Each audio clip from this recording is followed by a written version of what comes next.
Welcome to this episode of the Midwives Cauldron. Yes, it is finally here. It has taken me a very long time to edit, and I have several excuses. I'm hoping you won't hear all of the reasons why it's taken me so long to edit, but I have left in the peacocks, the guinea fowl, the cicadas. The bloopers are at the beginning, throughout, and also at the end. And this is meant to be the episode about navigating the system. Well, I can tell you, I've been navigating the editing system. So dear listener, I have to tell you, we had to split this into 2 parts. I could have squeezed it all into one, but the bloopers were too good to leave out. Plus we keep talking about them all the way through, so it wouldn't make sense if I didn't put it in the beginning. I hope you enjoy this episode as much as we did making it. Don't worry, the second part will be out next week. It's already finished. So dear listener, enjoy this episode, and the next one will be out very soon.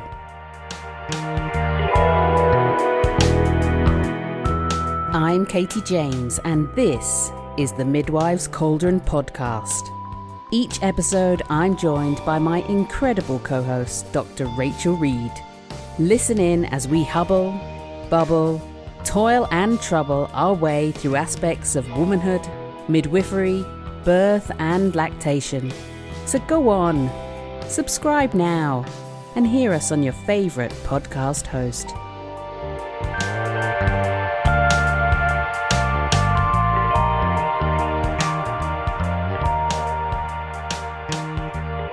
Right, I'm back. Can you hear me? Can you hear me now? Loud and clear. Reetman. Oh, I've lost my notes. Get comfortable. Shit balls. I'm far out. I need a studio. Notes. Can some wonderful benefactor pay for a studio for us? We could do a one of those. What are those bloody? What are those things, man, that people do when they have not the GoFundMe? I want to say the Patreon. Paraben accounts, but that's Paraben account. What for? Like burning logs. Let's do a Patreon account for. That's paraffin. Paraffin. Oh yeah, what's paraben? Parabens. Bloody hell, parabens in plastics. I don't know. No, in hair shampoos and all that jazz. Yeah, it's because on every product you're reading, it's probably saying contains no parabens. I don't want a paraben account then. Yeah, we'll have a GoFundMe so we can actually have a producer. That's what we need. We don't even need a studio. We just need a producer who can just let us sit in a comfortable chair like nanas and then go, right, here's the headphones, here's your soundproofing, and here's your notes, and just speak. Let's get one. We'll do a GoFundMe to get a handler. A handler can have a rider that has like... What did you call them? A producer. I actually gave him a proper name. What's a handler? Isn't that for dogs? Oh, that's what I need. No comment. Okay. Good morning, Rachel. Welcome to the podcast today. What is this one? Sorry, what is this we're doing? Oh, for God's sake. Look at your notes. Is this is the one about... Great. Here we go. This is the one about navigating the system, isn't it? Yes, that's what we're recording today. This is the one because we get... this is because... No, look away and talk. No, can't hear you. This is the one. It's not stage. It's podcast. Look at the microphone. I need the... You need like those microphone. All right. Or we need some kind of strap that keeps your head on the microphone. We'll put that on the Patreon. What is it? The Paraben site. We're making a list. Wrapping it up tight. What is the song for Santa Claus? I'm making a list. I don't know. Oh, God. I'm getting hysterical now.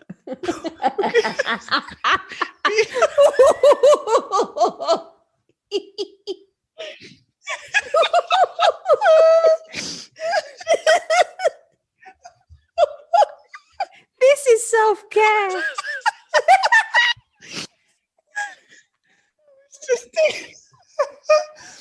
I was just thinking we could release a Christmas album of all the songs from the Midwives Cauldron.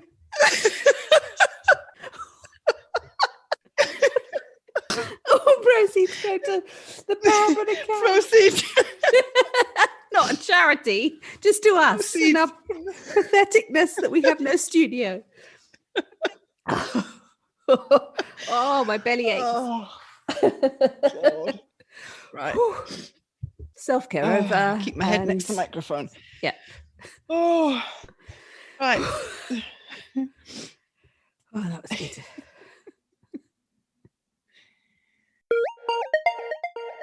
So what we're looking at, what we're going to be talking about this episode is really based on the questions that we get so frequently about how do we cope within the system and how can we navigate it? How can we look after ourselves? How can we look after the women to our best ability, and how we can be woman-centered in an institution? Yeah, and this is something I get asked all the time and students struggle with. And I guess we need to do a hashtag disclaimer in that we are not the experts in this by far. Again, hashtag disclaimer. These are just opinions, not medical advice. It's just hope that having this conversation will kind of maybe give you some pointers. Absolutely. I think that's a really important thing, is that we want to make clear that, you know, we also have tried to navigate the system in our own way, and we're not the experts. We're not the researchers in this, but we are asked for this information or how we have navigated it. So it's from our personal point of view and things we've learned along the way that, like with anything, I think will help some people and won't help otherwise. The rest of it is just listen to us and hopefully you laugh along with us, because that is going to make us all feel better. Reet, where are we starting? Well, we will start with the researchy bit. Go ahead, caller. All right. So there has been research done looking at the experience of midwives working in different settings and, you know, burnout and the cognitive dissonance between, you know, the ideology of midwifery, which is woman-centered, and the institutions, which tend to be medical-centered. So there is research out there supporting the experiences that everybody's saying they're having.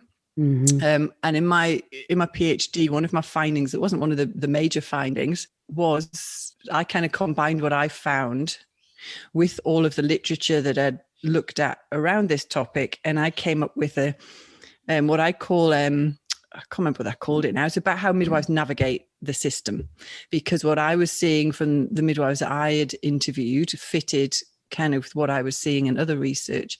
So I came up with like a spectrum. So you can maybe place yourself on this spectrum, and you're not necessarily fixed at one point. It depends on the shift and how you feel and who else is on shift with you and what's going on. But so if we start kind of with the most conformity one, which is like absolute conformity. So this is the midwife who just absolutely conforms ideology, philosophy, practice with the institution. There wasn't any in my research. So as if you're following the textbook. Yeah, but you believe it as well. Aha. So you've actually started to believe it. So you've got no problem with the practice, because you actually really believe that the practice that you're doing is correct. Mm-hmm. Mm-hmm. And that the interventions that you're expected to do are fine. Then the next kind of, I don't know, I kind of look at it horizontal, like an arrow is how I do it on a slide, but it doesn't really matter. So then you move into kind of the next, what do we call it? Category. It's not really a category, but which is I call this superficial conformity. And this is where a lot of particularly midwifery students sit, and midwives working in institutions where they're not really aligned with what's going on. And this is where you following the rules, doing the practices, but you know that they're probably not the right thing to be doing, and it's not aligned with who you want to be and how you want to practice. So that's kind of superficial conformity. So those would be, you know, the midwives who are following the rules because, look, it's just easier to, and it protects them from the system to do that. Absolutely. So I think a lot of midwifery students in particular, that's where they're at, because it's kind of safe to be there, and to step outside of that is not. Can I ask how many midwives, like qualified midwives, did you find in your research that were in that sort of this middle area? of superficial conformity? Well, so this isn't like numbers and data research. This is qualitative research. Okay. So what I did was I had only 10 midwives in my research that I interviewed, but I looked at the findings of other research and what they were finding, and then could see these themes coming through my research and the other research. Yeah. So they would have called them something different in the other research. So when you're working with qualitative research, it's not about huge numbers, because you're not trying to prove anything, with statistics. You're looking at themes that are coming up. So that was superficial conformity. And then the next one was covert autonomy. A nice phrasing. So this is where, and there's a lot of midwives doing this. Yeah. Where they're actually practicing, they're subverting the system. So these are the midwives who will, if they're doing a vaginal examination, add on or take away a few centimeters to give the woman some more time. Mm-hmm. They'll not, like an example of me doing this is, I never used to admit that a woman was in established labor in a hospital setting where I knew they had real strict parameters. I would say, oh, she's in early labor, so, we're not doing it, and then she'd have the baby. So these poor women would have, on paper, really short labors, but would have had actually not short labors. So that's that. But did they have the labor that they wanted? Well, yeah, but then when they got their notes, they probably went, I wasn't in labor for an hour, because that's the way we counted, isn't it? We do these stupid, first stage, second stage. But I did that to protect them. So I think a lot of midwives are kind of doing these things that protect the woman from the system by, being covertly autonomous by manipulating things. Yep. So there's a lot of midwives in that area, I reckon. I can imagine. And when I talk about this at conferences, I get a lot of knowing giggles and. I wonder if we'll get many comments from the podcast. People can tell us where they are in this. So autonomy is where you are practicing absolutely completely aligned with your beliefs. So this would be, for example, a midwife not even offering a vaginal examination in a hospital where it was the policy or the guideline, not even, just not engaging with her at all. So there was only one midwife in my study that did that. And you can guess what happened to her. She's not a midwife anymore, because, that's really opens you up to bullying, and you're not going to survive long in the system being fully autonomous, because it'll be a battleground. So that's kind of the continuum. And you might be on different days. I think I mostly was in the kind of covert autonomy, sometimes went into autonomy if I was ready for a fight that day and I could be bothered. But a lot of the time it was in that covert autonomy, let's not have this fight. Let's just say she's not in established labor. So midwives are finding ways of navigating it, which they shouldn't have to, because all of that is emotional work and it's tiring. And particularly, I think, if you're in the superficial conformity area, which is where you're having to do things that you really don't feel are the right thing, I think that's probably the hardest place to be. And I would say that's probably the one that's going to lead to burnout, mostly because you feel like you're going against your principles and you feel like you've lost your power. Yep, absolutely. So that's the research landscape, which is probably nothing new to anyone listening. I'm sure they're all, so what research often does is tell us the bleeding obvious, or tell us what we already know, but in a research format. With nice words. So I guess we're going to move away a bit from the research. So this week, we've actually got some show notes to keep us on track so we don't waffle too much. What are you saying? We've always got show notes. Headings and things that we're going to try and talk about. So let's see how we go with these little headings about things that we want to talk about with what's going on. And we know what's going on. It's not new to anybody. So let's look at some ways of managing and being with what is. And then we'll also talk about revolution, but we have to deal with what is right now first. And the first thing that I've got on the show notes is sphere of influence. Sphere, not fear. I said sphere. You said fear of influence. Yes, sphere. No, you said fear, like frightened. No, you said fear of influence. I did not. Sorry, you with all your researchy words. No, I'm going to play it back. I've got the recording, so we'll see, won't we? Anyway, we'll talk about fear of influence. You'll fiddle with the recording now. You'll fiddle with it to make yourself right. Of course I will. Editorial rights. Look, we need a bloody studio. I'm not exactly that qualified. Is that the word? Yeah. Not even skilled. Not that skilled with editing. Right. Sphere of influence. Maybe it's just your accent and you need to speak like me. So we'll start with sphere of influence, like a round thing, not a sphere. The ball of influence.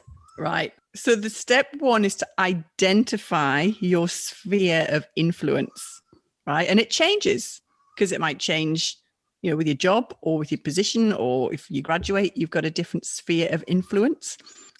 So Katie, what's your sphere of influence? Just my brain's not suddenly functioning. I've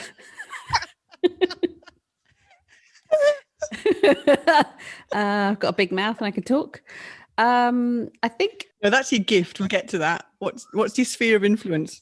Who can you influence in the position you're in? I actually can influence as a midwife and lactation consultant with my specialties, or the areas that I feel I have the most knowledge about, is where I feel I have my sphere of influence. So my specialties are working with women with drug and alcohol problems, with young women, and with postnatal and particularly breastfeeding lactation problems. So that means I have a sphere of influence over the midwives that I'm working with or alongside. I have a sphere of influence within the higher midwives as well, because I might be managing complex cases with women who had drug and alcohol problems, for example, or severe mental health problems. So then I would be able to discuss and create plans of care within a team. And I would also be able to utilize my skills to instill passion and more knowledge and confidence with students, but also with doctors. And that's often with the younger doctors, but also the more senior doctors. So for example, if there's lactation issues and I've been called in as a lactation consultant to see a mum whose baby's perhaps lost more than 10% of its birth weight, which is a really common situation, I feel that because I have a certain level of knowledge and understanding, I'm able to hold that conversation with a pediatrician, with a neonatologist, with a speech therapist if I'm in the neonatal ward, for example. So I found that as I have increased my knowledge base, my sphere of influence has grown, or it will change and progress. Yeah. And I guess my sphere of influence is very different to how it was when I was a private practice midwife, for example, where my sphere of influence was very much amongst the families I cared for, the midwives I worked with, and the midwives that I engaged with in the system, I guess. And then, now I'm working in education, research. So my sphere of influence has changed quite a bit. I haven't got, my sphere of influence doesn't include direct one-on-one care with a woman. So I'm not influencing an individual woman's experience of her birth in terms of face-to-face with her. That's not my sphere of influence anymore. Which actually brings me on to the idea about midwifery practice. There's a lot of judgment around what is and what isn't midwifery practice, and which drives me nuts. I often get asked, so do you still practice midwifery? And my response is, I practice it every day. Are you asking me if I attend births? Yeah, I get the same question I have for years. When I started to work in inverted commas just as a lactation consultant at that period, people would say to me, are you still a qualified midwife? And I was flabbergasted that I'd be asked that. And I would be like, yeah, like this is part of midwifery. And then when I was in education, the same as well. But obviously I've gone backwards and forwards, and I've had other parts in mid again. But yes, it's incredible that we can think that if you're in education or you're in the lactation world, or you're more specific and not in the birthing, the center, the fear of influence, or the sphere of the birthing world, that you're not a real midwife, which irks me as well, because but it reflects the idea that midwifery is about skills. It's about clinical skills, and it's not. Midwifery is about being with woman, literally. And you can be with woman in all kinds of, so even if you're kind of looking at it philosophically, then with being a midwife is not even about registration. It's about being with women.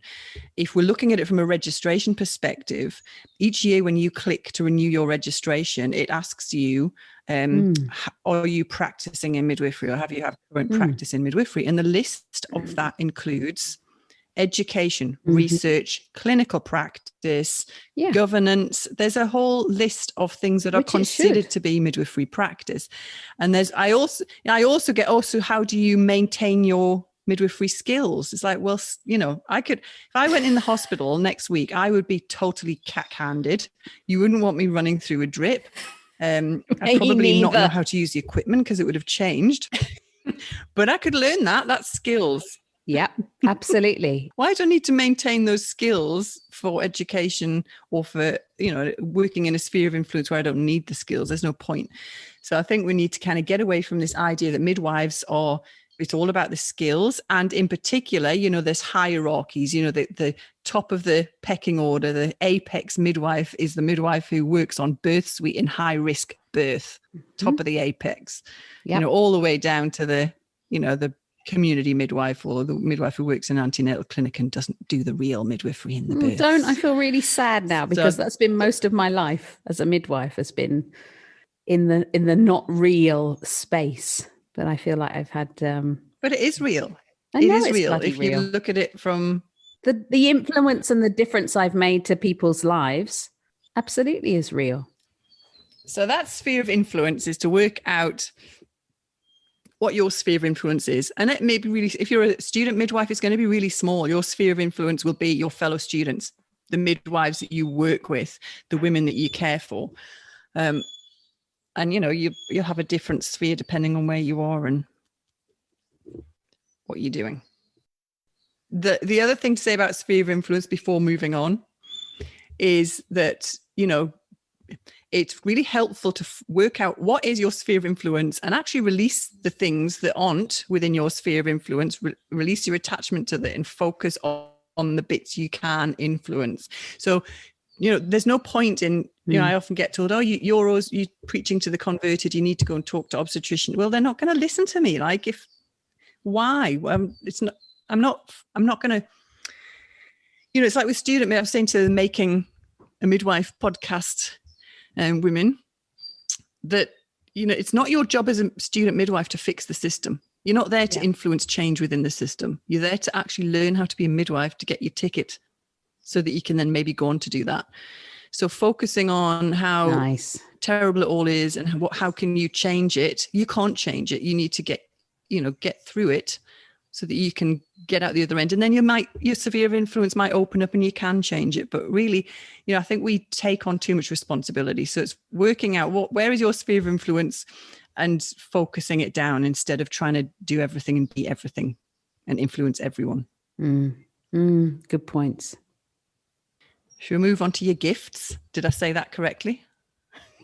Gifts? Gifts. What gifts have you got for me? It is. We are talking about your gifts and identifying them and, you know, understanding that those are a contribution in itself.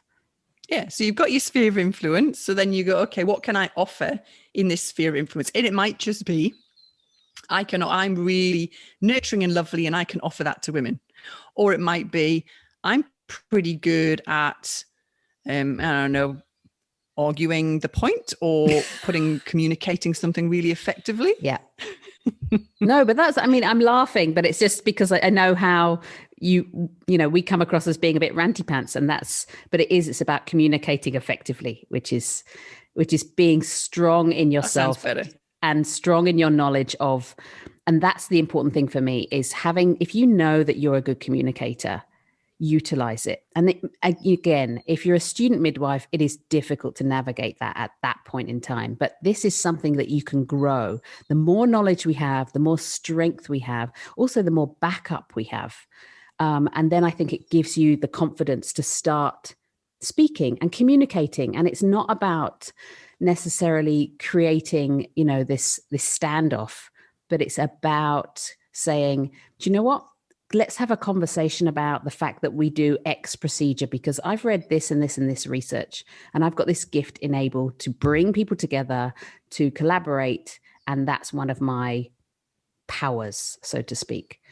But if it isn't, then you're right. You concentrate, find the thing that, really you feel confident and strong in, because that's your gift and that's what you are good at within midwifery. Yeah, so your gifts are about like what you can contribute. Like how can you contribute to midwifery, even if that's just one-on-one with that woman, or whether that's, on a bigger scale. Can you write policy? God, I wish I was somebody who could write policy and be organized like that. Can you communicate really effectively with people, who live in offices and can do really complicated things? Because I can't do that. There's some really gifted people who can do some amazing things that they probably wouldn't think of as gifts, but they actually are. So it's like, what am I good at doing, and how can I communicate? Like, I'm good at writing. I'm not very good at spoken communication, as you're all finding out. I'm good at writing, so you're I very can good write. at spoken. So that's my contribution. You say nice words out loud, but when you write them down, they're even better. That's for sure. A bit more articulate written down. Aren't we all? Well, I don't know, actually, some of my writing. Whew. All right, so gifts. We've ticked off the gifts. And we're not talking Santa. We're talking what you were born with. You've put down here, look, find the good things you do each day to focus on. For me, I also think your gifts are about finding the good things you do each day. Don't look too far into the future. We can all do this, particularly when you are studying. I feel like sometimes it can feel like you're closed in, or you're having to really toe the line and follow, the procedures from you're learning one thing in the university. You're also perhaps it's not aligning with what's happening in the unit that you're working with. And that can be quite complex at the time. But like Rachel said, it's almost like this golden ticket to get within the midwifery and find your area. But for me, it's take away those golden nuggets that you see on a daily basis from those midwives that you work with and think, bloody hell, that is awesome. I love that. And turn that into a gift that you've been given. Turn it into a gift that you've learned. A quick side note, and sorry for the intermission here. Things went a little, how do I say? Well, just keep listening and you'll figure it out.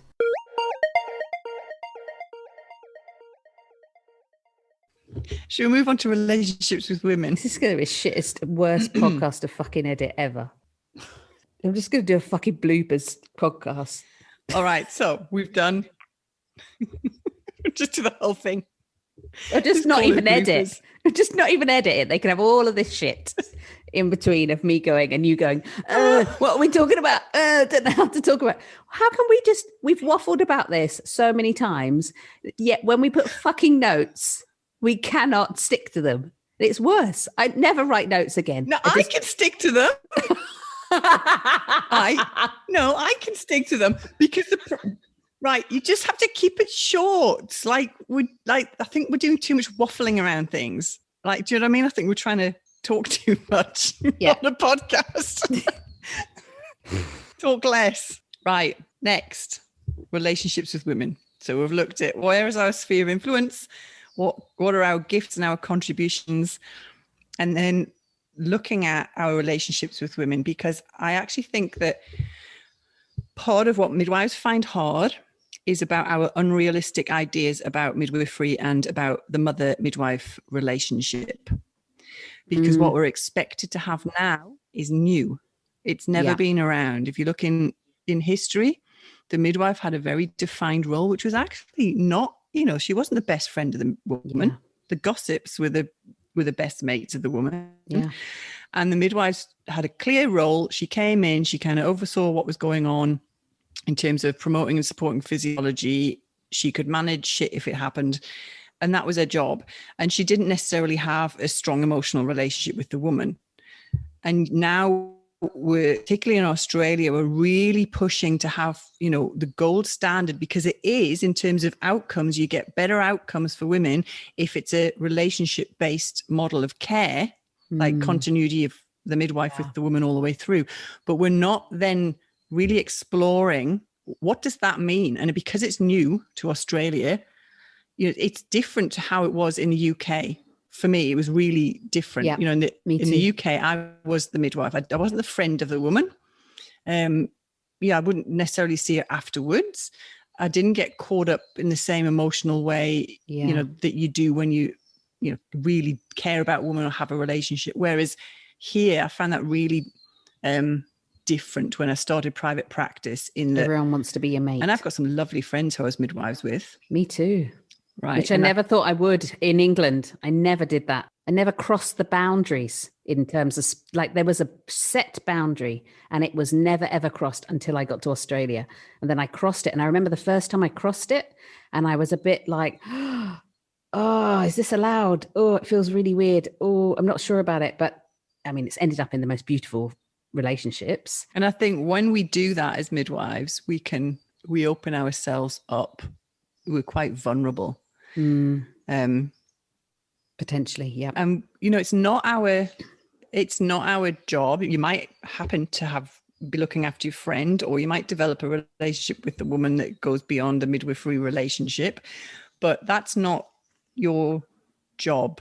And if you get too close to women, then it can actually be detrimental to you in the system and out of the system. Even that also applies to, I see student midwives in particular get really upset about maybe one of their follow-through women, or about what happened to the woman and the outcome for that woman, because they're so enmeshed in it. And you're going to follow so many women through, you're going to care for so many, you can't get emotionally enmeshed in the outcomes of all of these women. All you can do is really do your job to be with them and to promote and support their decision making. You can't rescue them. You're not there to rescue women, which I think a lot of midwives try and do, is rescue women from their own decisions. That's not your job. And I talked about this at a conference. I'm not sure it was a very good analogy. It's probably a really bad one, but I said it's like, you can watch a woman walking towards a cliff, and as the midwife, it's your job to point the cliff out and say, there's a cliff there, and if you walk off the cliff, then these are the potential things that might happen to you. It's not your job to stop her from walking off the cliff. It's your job to then go to the bottom of the cliff and help put her back together afterwards. That's actually your job. You're not responsible for her walking off the cliff if you pointed it out and you've. That's given me. It's probably not a good analogy, is it? No, it's a great analogy. I just wanted to let it settle in. That's a really good analogy. And yeah, no, it's absolutely a brilliant analogy. And I think the other thing is, for me, if I take that analogy further, is it's not only that we can take on board way too much with what's going on with the woman, but we end up walking off the cliff with her every time. And we're constantly, jumping off the cliff with every single woman that comes through who doesn't have the birth that they wanted or doesn't have the breastfeeding experience that they wanted. And so how much can we take? We have to have some barriers. And this is a big thing in the lactation world as well, is women who you've spent a lot of time with and then they choose to stop breastfeeding. And, I'm on lactation forums, and there was one recently, just yesterday actually, and a new lactation consultant was saying, I need some help to debrief. Like, how do I cope? I spent 6 weeks with this mother and now she's chosen to stop breastfeeding. And it's exactly that. We cannot keep leaping off the cliff with them and holding their hand. It's not Thelma and Louise. It's exactly, I think that your analogy is brilliant, Rachel. And it's about releasing the attachment to that woman's journey, because it's her journey, not yours. And that kind of goes back to that whole rites of passage, that we were talking to Jane about. This is the woman's rite of passage. It will unfold for her in a particular way that she then has to make meaning out of. And it's not your job to, make sure that she goes on a correct path according to how you would like things to be. That's really, we're saying that, but it's actually really difficult to navigate. And I can remember a friend who I was a midwife, actually started out being a midwife and then ended up being her friend, who I'm talking about. And she said something funny to me. She said, I think it was her third baby. And I was doing an antenatal visit, and she was was talking to me like a friend, etc. And I was obviously not responding how I normally would. And she said, "Do you know, you're really different when you're my midwife." What do you mean? She went, "Well, you're like different when you're my midwife." And I said, "Well, because I'm your midwife and I'm not your friend." And she went, "I think I prefer you when you're a friend." But she could pick up that there was that, There has to be. But there had to be that distancing, I wasn't hanging out with her. I wasn't going for barbecues with her. I wasn't like, It was like, I'm your midwife now and I need to step into that role, which is actually quite different to being your friend. It's the same with lactation. And when I've got friends who ask me, and I can easily get emotionally attached, but I actually have to put my thinking cap on and go, okay, I'm in lactation mode here, or I'm in midwife mode here with a friend. And it's a difficult one to navigate. I don't think either of us are saying this is easy, whether they're your friend or not. There is an emotional attachment to being a midwife or being someone who works within this sphere of womanhood and rites of passage, this transition into motherhood.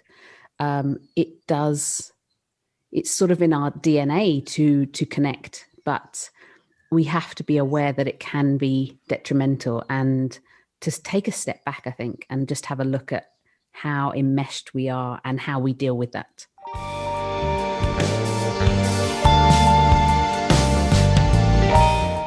So there you have it. End of part 1. So hopefully leaving you wanting more, but without a cliffhanger this time. Thank you for listening, and thank you for your incredible support. The comments, the 5-star ratings on Apple iTunes is just incredible, and we are super excited. Please keep sharing and liking us and just telling everybody you know about the Midwives Cauldron, because we want to hit 25,000 downloads with this next podcast, because that would be freaking awesome. As always, of course, I'm going to leave you with a blooper. I'm actually quite surprised that there could possibly be any more, but here you go. And we will see you in a week. Ta-ta for now.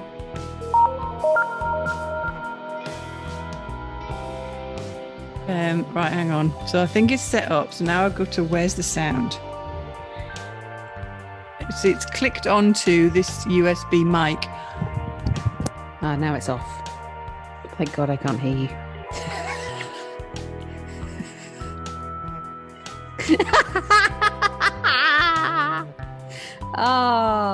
If only everyone else could see what I can see.